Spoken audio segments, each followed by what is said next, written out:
Militarily Speaking, episode 28, VetBiz. This episode, we talk with Mitch Fitzpatrick with VetBiz.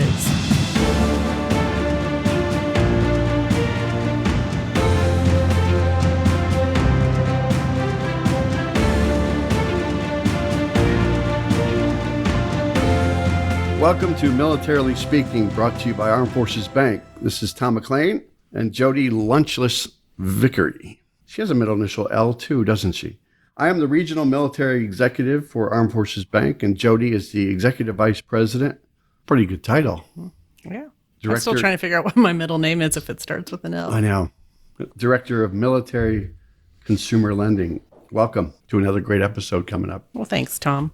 Again, welcome to our show. We are excited to have you listening and learning about our guest, Mitch Fitzpatrick with VetBiz. VetBiz. Yes, and Mitch, if you don't mind, I'm going to take just a few minutes and tell our audience all about you because I think it's impressive to share. Mitch is an 8-year Army veteran and non-commissioned officer, so thank you for your service. He serves as the Director of Training and Outreach for VetBiz, a nonprofit dedicated to helping U.S. veterans and military families achieve their dream of owning a business by transitioning military skills to business success through training, counseling, and mentorship. The goal at VetBiz is to strengthen communities by building strong veteran small businesses.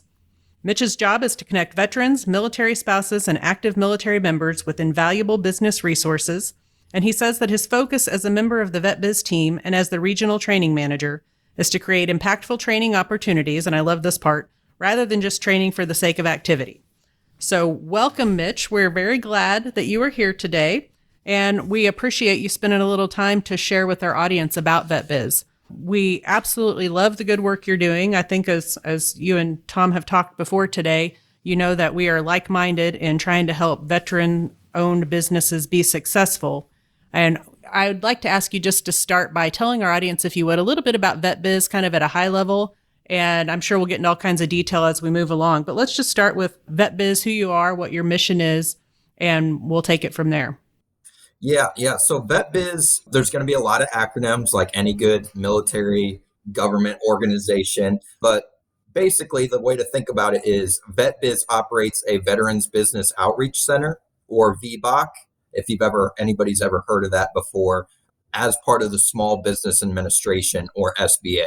So the SBA has resource partners underneath the SBA banner, and we happen to be one of those resource partners. And we are focused on, like you said earlier, the military community. So veterans, military spouses, currently serving individuals, that's our lane. And we provide no-cost resources for anybody looking to start a business or grow their business.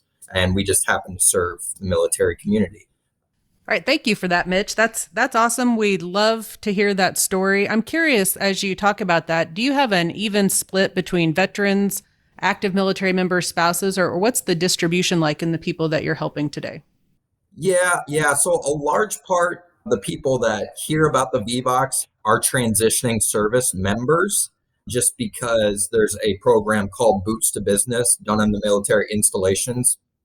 As part of the transition program they go through, it's an optional course where they learn all the fundamentals about business ownership, entrepreneurship in general, and they get connected to a lot of no-cost resources. So that's a big capture point for us.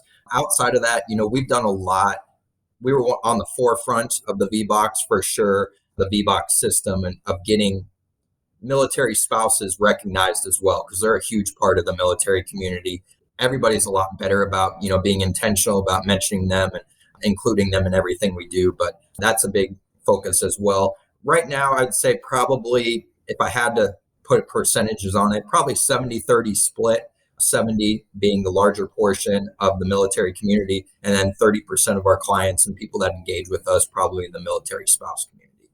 Mitch, I understand you recently had a Boots to Business that just took place last week. Was that a virtual event? I did. So there's a couple of courses. The Boots to Business course is traditionally held on the military installations over 2 days. And then there's a spin-off of that course meant to be like a refresher of that course. That's a 1 day. And we happen to do that online. It's called a reboot training. We happen to do that online just because we cover such a wide area, and that allows everybody in our region. So we cover currently Missouri, Iowa, Nebraska, Kansas, and Southern Illinois. And that allows anybody in that region and sometimes outside of that region to come on that training and get it all at the same time. Mitch, starting a business is no small feat. Yep.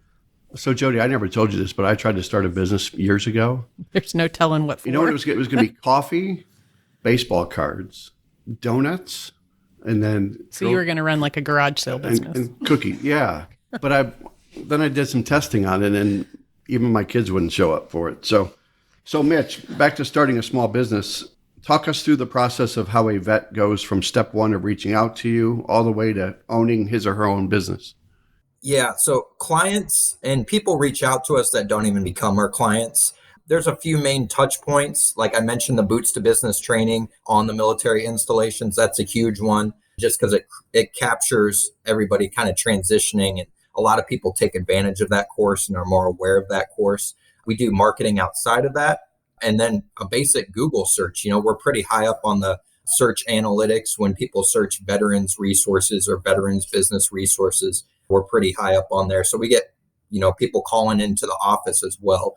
After they have that initial touch point with us, what we usually do is we recognize, and our huge focus of our center is everybody's different.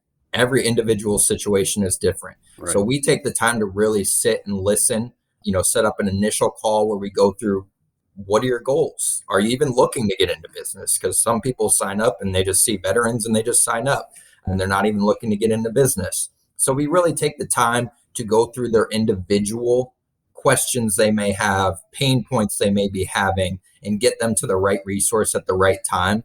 Part of that process internally is doing a good intake that we've really hammered down. So when they get that initial phone call, we go through their individual wants, their goals, their needs, and we get them to the right resource. And sometimes that's us at VetBiz.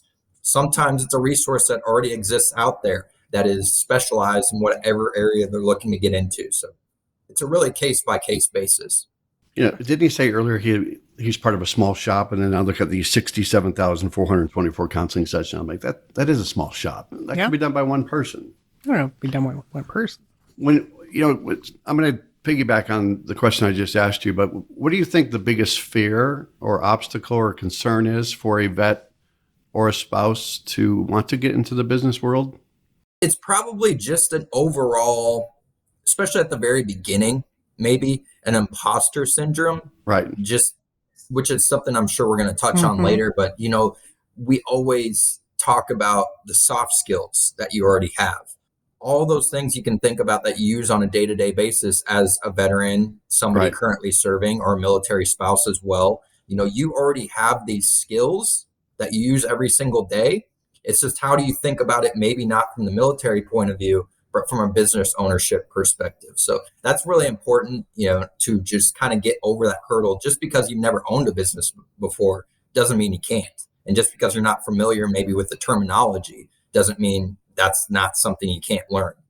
I think that's an important point. I know when my husband retired, they even had just specific courses on how to translate your job skills from your MOS to something that a civilian would understand, So if he writes, howitzer gun chief on his resume, how does that translate to leadership and operating under pressure and decision making? And so I think it's important because they have a great story to tell.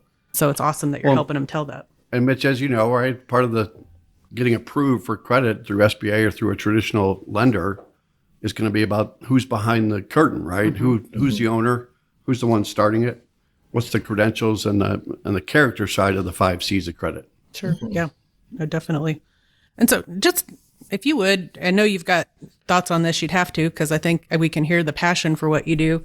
When somebody's going through that transition from military to civilian life, that can be difficult for a lot of reasons. Employment and starting a business, maybe the least among them. But how important is an organization like yours or other ones that you might refer them to this community during that transition time? It's huge. And I'll start this off by saying thank you guys for having me on here, because a lot of the focus around the transition and veterans is always around employment. And there's good reason for that. Most of people transitioning will start with, normal private sector employment of some kind. But statistics actually studies have shown 25% of people transitioning out of the military have shown an interest in entrepreneurship, and 10%, give or take a little bit, of small businesses are owned by the military community. And Wow. that's actually pretty disproportionate when Yeah. you think about the percentage of veterans just in the United States alone. It's about 6.2%, according to the most recent Census Bureau. So the fact that 10% of small businesses are owned by the military community, but only 6.2% of the entire population are veterans, it shows that there's a need there. There's a fit there. And that's why we're here as part of the Small Business Administration and the VBOX to help bridge that gap, give them the strategy, give them the training, and leverage those skills that they already have. Thank you for the answer. I think the general community speaks very highly of you when you got a grant a couple of years ago, a pretty sizable grant a couple of years ago. That's sort of a, I guess, bill of faith, good Endorsement? good trust in, endorsement, that's the word. And knowing that Glassdoor gives your company a 4.5 out of 5. And that the best stat that I heard, Mitch, was 63% of your VetBiz businesses are still in business, right? Mm-hmm. So overwhelming support from probably all walks to say that you're doing good work out there, and it shows by the numbers. Yeah, absolutely. I appreciate that. And I always feel comfortable saying this in any training or counseling session that we may have or outreach event that I go to, because I am a veteran and now I'm on this side of things. Some of the language around veterans and entrepreneurship and employment, I don't really like, because it insinuates just because you're a veteran, you're going to be successful. And Right. just because you served in the military or you were a military spouse means you're automatically, it's rainbows and butterflies and you're going to be the best entrepreneur ever. Not necessarily. You still need, you got to apply yourself just like anybody else would. I always tell people you have a leg up on the competition for sure, Yep. as long as you're willing to apply those skills that you already have. And some people aren't, and that's okay. And that just means maybe entrepreneurship, this isn't the right time for them. Small business ownership might not be for them. And we consider that a success story as well. Saving somebody time, money, all those things that going into building a business, sweat equity at the very beginning. That's a success for us if we can get someone to see, this isn't what I thought it was going to be, and I don't want to get into small business. Right. That's a success too. Mitch, how does your personal military experience, and I know you were at Fort Leonard Wood for a little bit, right? And how does that experience help you in your role today, but help you kind of walk in the footsteps of the people that are trying to get into this business? Yeah. I think it really helps to have a little blend of both. So I got a good taste of the military life, spent 8 years in the Army. And again, it's really comes back to those soft skills for me. I was very fortunate that as soon as I got in the military, it's kind of like a fire hose when you get to your first unit after basic training. They just put you out there and they're like, this Good is luck. your leadership. Go forth and do great things for the military. Maybe you're only going to serve 4 years. Maybe you'll do 20. Figure it out along the way. So yeah, I was fortunate enough to, when I got to my first duty station, I had a leader that he wasn't necessarily all in on the military, but he was also like, I realize that I'm not the most go-getter soldier anymore, but if you want to be, I'll tell you exactly what you have to do. Mm-hmm. So he put the ball in my court. He gave me the tools along the way. I was fortunate to have good leadership. And that also showed me, what a good leader is versus what a good leader isn't. You don't necessarily want to associate yourself. Doesn't mean you have to disown them with someone that's not doing the best or not applying themselves. So Right. it was all about those soft skills I learned. Becoming a non-commissioned officer in the Army, you say the NCO creed, you have to memorize the NCO creed. And one of the lines in there that I always carry with me, no matter what I'm doing, is, you put your soldiers first. Well, I'm not serving in the military. I don't have soldiers anymore. What that really means to me in like the private sector is I would never ask anybody to do anything that I haven't done myself. Right. I always put myself in their shoes. And that's just something I think I'll always carry with me no matter what. I think you do, especially I think somewhere in our house, we have the NCO creed hanging on a wall. It was one of Stephen's retirement gifts, I think. Yeah. Was your first duty station Leonard Wood? Yeah. I was lucky enough. So I'm actually a little bit of backstory. I'm from the Kansas City area. That's mainly where I grew up originally. And, you join the military and you're like, oh, I'll get to see all these great places. And then You're going to Fort Leonard Wood. Yeah. Yeah. So they're doing actually how they did it, at least when I went through basic training is, you go through basic training and then at the very end, when you're about to graduate, they start reading off everybody's orders. They're like calling you by name. This is where you're going. Here's your packet. And they were like, I was like, they ask you, what are the top 4 places you'd like to go? I didn't say anywhere in Missouri, but I got some in Missouri. So Hawaii. Yeah, it's good to put your wish list out there. Yeah. Yeah. I think ours worked the same way. Yeah. So I mentioned this in your intro, but I want to poke on it a little bit. I love the fact that you think about impactful training versus just going through the motions, training for training's sake. Can you elaborate on what you mean by that and how that is applied through VetBiz?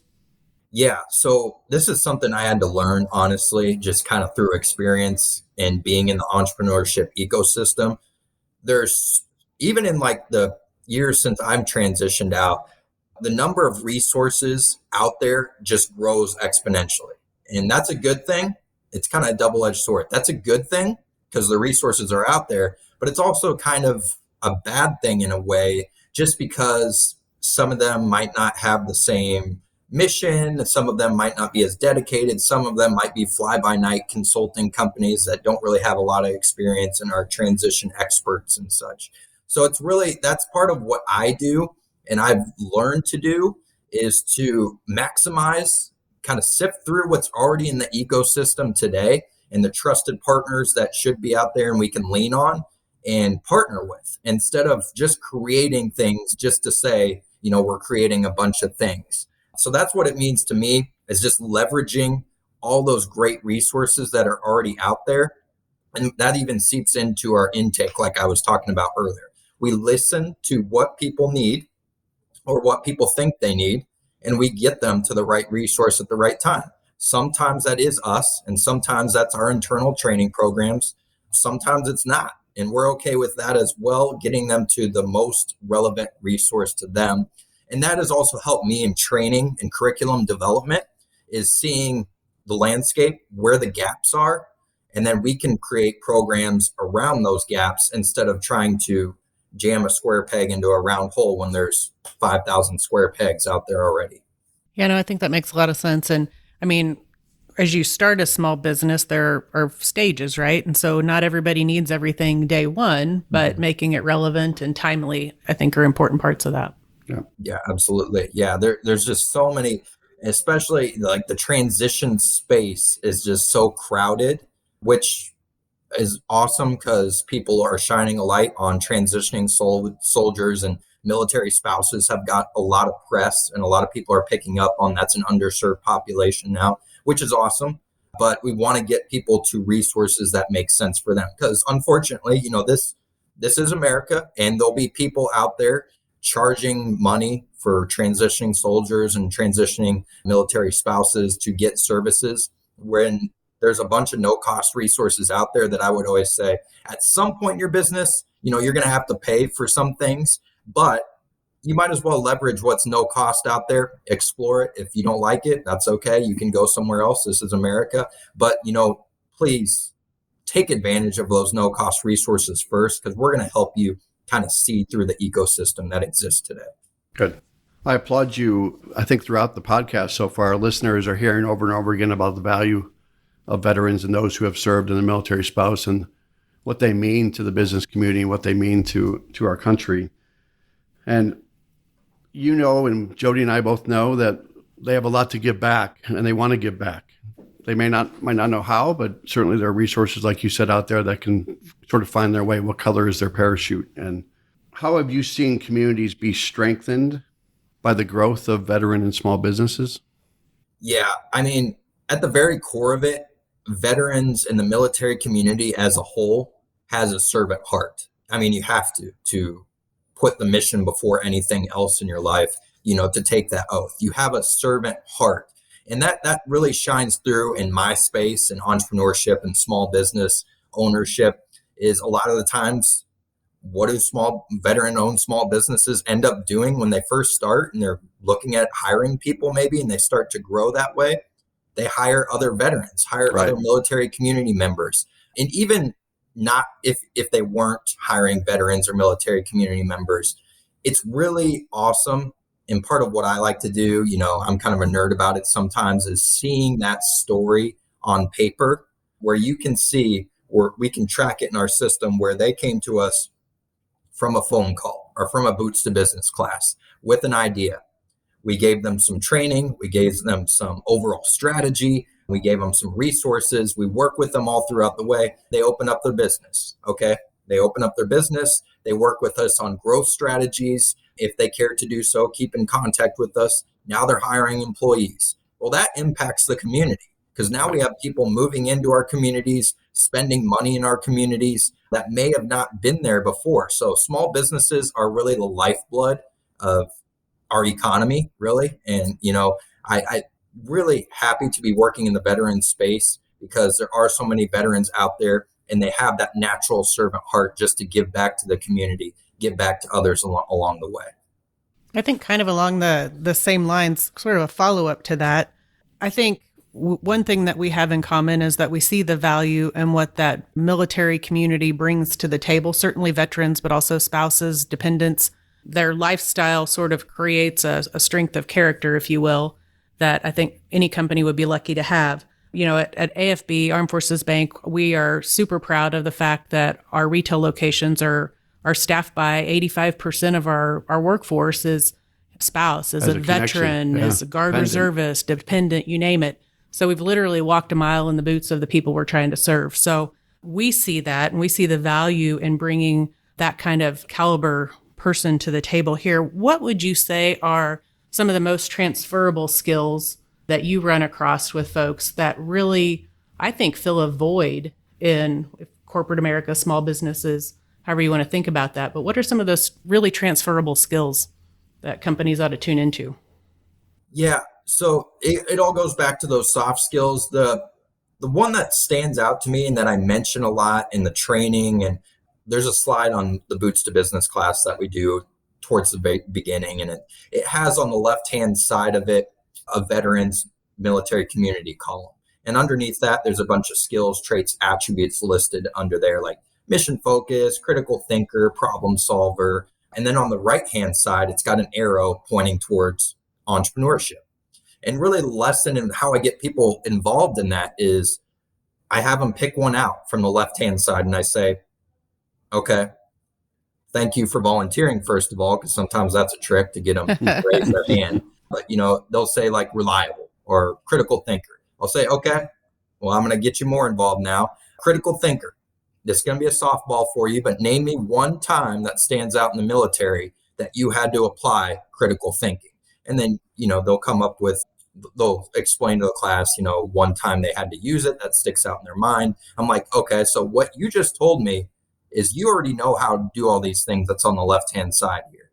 Now you're thinking about it from a military point of view. How do we apply that to entrepreneurship? The one I always pick out is reliability. Reliability, also in the military, obviously it's one team, one fight. So you got to be reliable to the person to the left and right of you, because it can be life or death sometimes. And it's very, hypercritical on being reliable to each other. Right place, right time, right uniform, right equipment. And then on the entrepreneurship side, let's think about it from a small business owner's perspective. We got to be reliable to any employees we have, because their families and themselves, they're relying on you as a small business owner. You got to be reliable to yourself. Some people in the military aren't used to that, because even though they have those leadership abilities, they always have someone above them in the chain of command, right? So the buck doesn't always stop with them.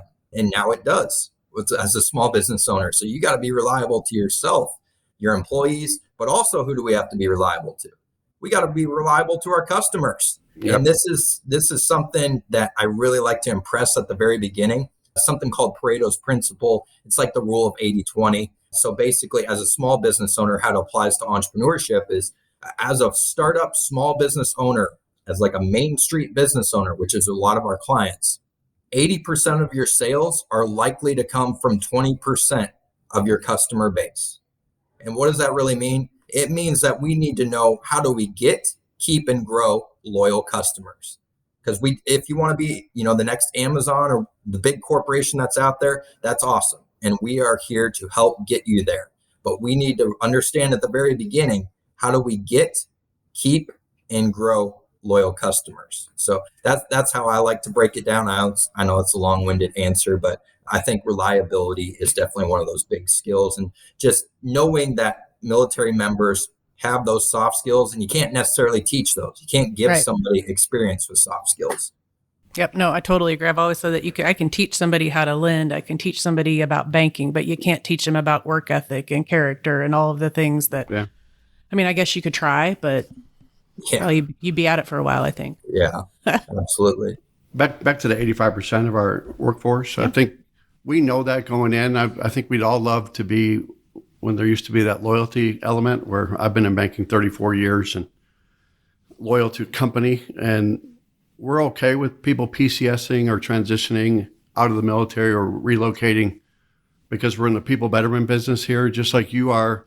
You're going to go all in, it sounds like it, Mitch, when you have somebody interested in starting or owning a business, that you're going to invest in them. It's up to them to invest in themselves too. And like you said, if you don't have product on the shelf, if you don't pay your bills, if you don't provide great service, you're not going to be able to grow your business. And those are great teaching lessons, and they can learn from that. So, in the military, the reliability factor is a key, but the other intangibles and the soft skills you talk about are things that aren't really taught in a book or in an operating manual. Absolutely. Yeah. You have a lot of testimonials out on your website too, all the ones that you wrote, right, Mitch? Yeah. We got That's Tom trying to be funny. Yes. I wrote them all myself. Yes. I stayed up all night, prepared. It makes Tom feel super happy if you laugh, even just if give it's me a fake. courtesy laugh, okay? Because nobody else does. I could snort laugh for you, but there are but in all seriousness, there are a lot of great testimonials that speak very highly of VetBiz. And if there are a couple stories that stand out to you that over the last couple of years that you've been there that you want to share with our audience, I'm sure they'd love to hear it. Yeah, so there's a few we definitely lean on. So just to give you a little bit more background on what we do, a lot of people happen to come to us in that very beginning stage. So the bulk of our clients, are those people just kind of working through an idea, or maybe they got their LLC, but they have no idea what it means to actually run a business. And that's the bulk of our clients, but we also do growth stage clients as well. And that's where a lot of people have transitioned to be, those success stories and testimonials you see on our website. So we really, you get out of it what you put into it. And one of the ones we always lean on is Tim Smith. This is way before I was ever here, but Tim Smith, he came to the Veterans Business Outreach Center, after a few deployments in the Middle East. He came back to St. Louis area. Wasn't quite sure. He knew he didn't want to work for somebody else, but he wanted to work. He wanted to start his own business. So he started a commercial cleaning business at the very beginning, as you can imagine, doing it very small scale, working with what he had. And now he's gotten to the point where he's working on his business, and he's been doing that for some years now versus working in his business all the time. Yeah. And that's something we like to tell people from the very beginning. We need to get you from the point where you're doing all the things to the point where you're working on the strategy of the business. And he's even grown that to do, roofing and other things outside of just commercial cleaning.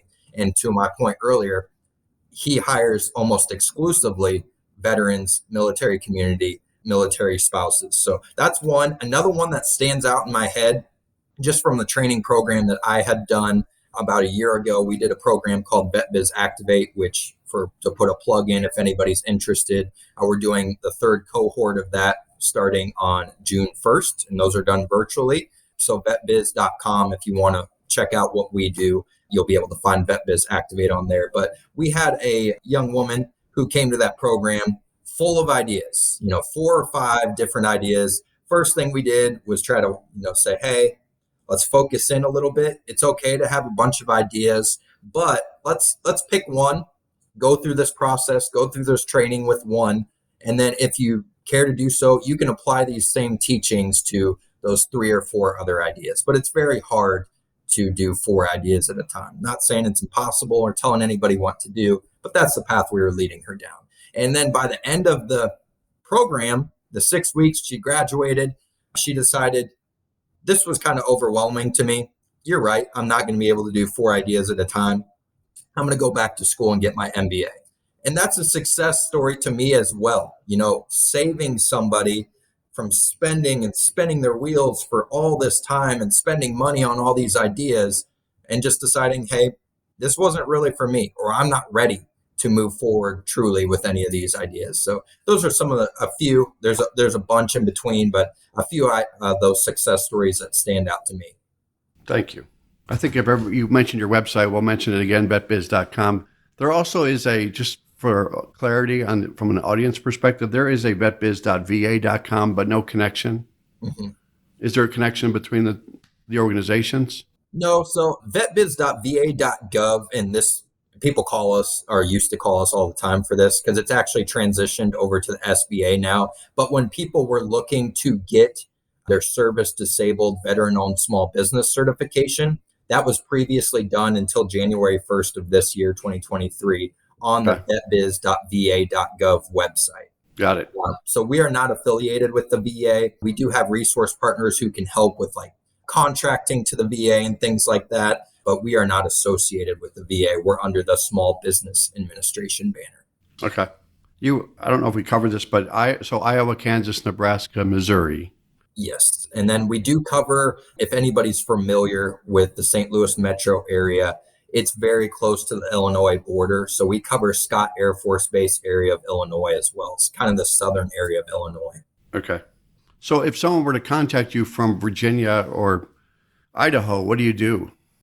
Yeah. So if it's for a training program, we always just let them go through the training program and we connect them to the VBOC in their area. So just for some clarity, there are currently 22 VBOCs across the country. So no matter where you are in the country, there'll be a VBOC to serve you. So if someone just calls us from Virginia, like you said, and they're just looking for business services, they Googled veteran business services and found our number. What we do is we connect them directly to their VBOC in their area. So even if people contact us outside of our coverage area, there's counterparts across the country to serve them. Okay. I feel like there should be a jingle with your phone number because it's what? 314-531-VETS, yes, right? Exactly. Yeah. Do not sing. Don't sing. Don't. You can if you want. I'm not going to, but you can. We want to help with good exposure for his organization. The other thing on your website, and I'll leave it at this, there's a lot of events coming up, even on the June 10th, the pub crawl, the virtual coffee house, the Forward 15, there's vet certification programs. I mean, there's just there's a plethora. Got that word in there, didn't I? Plethora of information on your website, but there's also events coming up that people can learn more about those on your site. Yeah, exactly. Yeah. So we'd like to do a good job. I don't really have social media personally, but I'm really active on like LinkedIn. So if anybody looks me up on LinkedIn, I share like small business grants, and we do the same thing on our pages, small business grant opportunities, programs, and, listening sessions, because sometimes government entities will do like listening sessions when they want to hear from small businesses. So we do, whenever we see those things and we think they're pertinent to our clients or client base, we put those out there. By the way, you're on LinkedIn, right, Jodi? I am. Did you know that he went to Columbia Southern University, right? So did you go to Alabama, or was it virtual? No. It would have been nice, Orange Beach, Alabama, but sounds good. Yeah, it does. I took advantage of tuition assistance when I was in the military, so I actually went online. So if anybody's listening to this that's in the military currently and is not taking advantage of the tuition assistance that's available to them, I would say you're dumber than a dummy. You need to be taking advantage of that. And I'm not taking that personally either. Present company excluded, of course, right? Yeah. Thanks, Mitch. Yeah. No, I'm just saying. I hope you've enjoyed today's I'm going to get you episode. a t-shirt that says that, Tom. Dumber than a dummy. I'm kidding. No, but seriously, they pay you to go to school for sure. So you need to be taking advantage of that. The educational opportunities that are out there. That's agree. a big something the military has to offer that most organizations don't. Yep. That's how my husband got his degree. And at least you have a cool nickname, the Knights, right? I went to Denison. Ours was the Big Red. That's pretty cool too. But that's the Big Red, gum. What? Is it gum? Yeah, it's the gum. Yeah. Is it could be worse. She could have been like Dentine, I guess. Yeah. That's true. Yeah. Or Skittles or something. Double mint. All right. All right, are you done? I am finished, and I'm over. Well, Mitch, we are drawing to the end here, but before we wrap up and play our military minute game, is there anything that we haven't thought to ask you about that you were just really compelled to make sure that came out in today's podcast?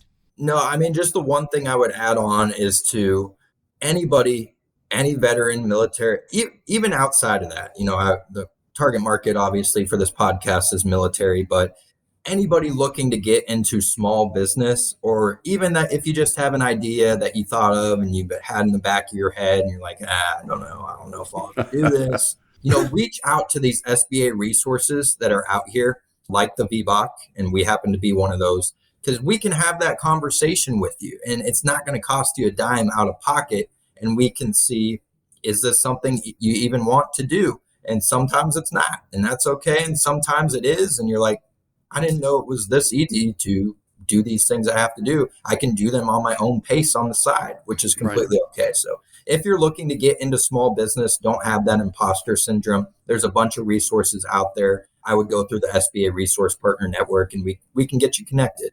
Perfect. Well, a lot of great stuff. I can see Tom's wheels spinning. So I would probably block his email, block his phone number, because he's going to call you with all of his ideas. Yes, since you just put that out there. That's right. He welcomes it. Well, yes. Well, maybe not. Maybe not from you. Don't we have to play a game? We do. We are going to play Military Minute.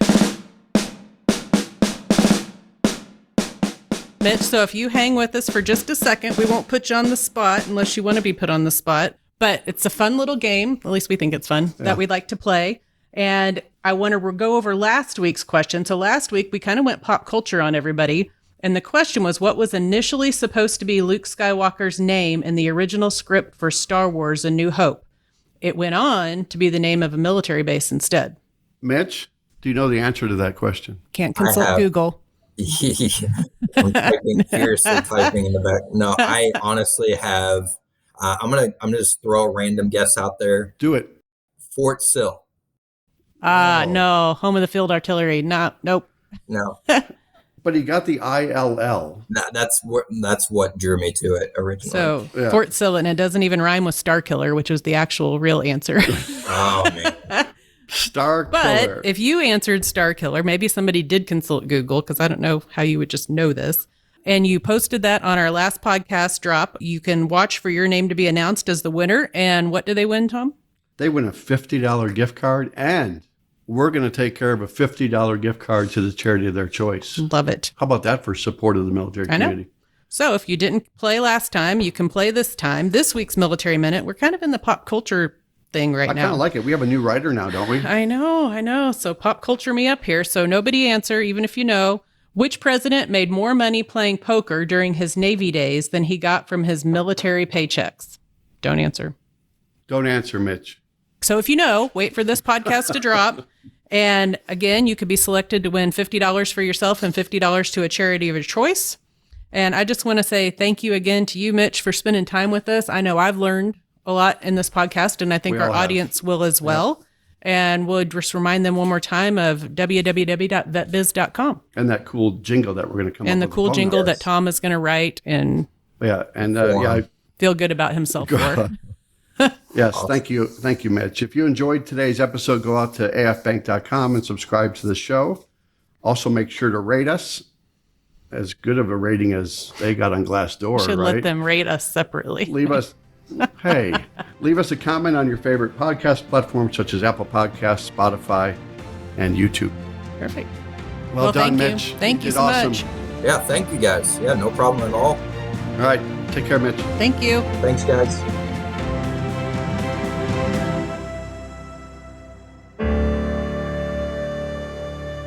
Copyright 2022 Armed Forces Bank, member FDIC, equal housing lender. All non-Armed Forces Bank owned apps, websites, company names, and product names are trademarks or registered trademarks of their respective owners. Their mention does not imply any affiliation with or endorsement by Armed Forces Bank of them or their products and services. They are merely used as examples of the many available apps, companies, and websites that offer similar services. Before using any app or website, you should carefully review the terms of use, data collection, and privacy policy. Apps may have an initial cost or in-application purchase features. This information is general in nature and is not intended to be legal, tax, or financial advice. Although Armed Forces Bank believes this information to be accurate, it cannot ensure that it could change. Statements or opinions of individuals referenced referenced herein are their own, not Armed Forces Bank. Consult an appropriate professional concerning your specific situation and respective governing bodies for applicable laws, such as IRS.gov for current tax law. Armed Forces Bank, the Armed Forces Bank logo, and the Militarily Speaking logo are registered trademarks of Armed Forces Bank.